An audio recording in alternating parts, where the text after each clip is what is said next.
tous unis, on travaille de longue haleine, chacun à son niveau, contre l'usurpation d'identité, l'hypertrucage, les leurres, j'en passe. Ce sont là les formes de violence graves numériques que subissent le sexe faible, la femme et la fille, comme le thème même choisi de cette année. Tous unis pour éliminer ces antivaleurs en ligne. Le but de cette journée orange de lutte contre les violences faites aux femmes. Ce 25 novembre, de continuer à travailler pour pouvoir faire baisser les chiffres de violence à l'égard des femmes et des filles.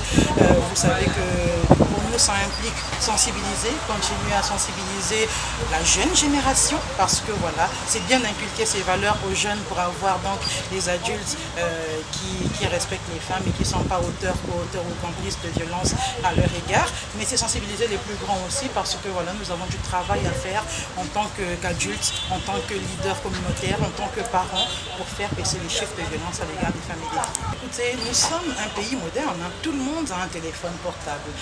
La grande majorité des personnes possèdent un ordinateur, et donc c'est tellement facile de pouvoir être auteur de violences en ligne. Et vous savez qu'il s'agit des mêmes violences, le harcèlement en ligne, ce qu'on appelle aujourd'hui revenge porn, ce qui consiste justement à publier des images de femmes dans des situations très peu catholiques, mais le harcèlement, les injures. Voilà, ce sont des choses qui existent chez nous et nous avons tenu justement à suivre ce thème, à en parler. Instauré par les Nations Unies, le 25 novembre de chaque année, le monde entier la célèbre autour des colloques, débats et échanges, et à Pointe-Noire, elle a été célébrée par le groupe de réflexion qui lutte depuis 9 ans sur les violences faites aux femmes et sur la question d'égalité basée sur les genres. Basée sur les genres, c'est vraiment une thématique très importante et qui prend également de l'ampleur dans les consciences et les populations.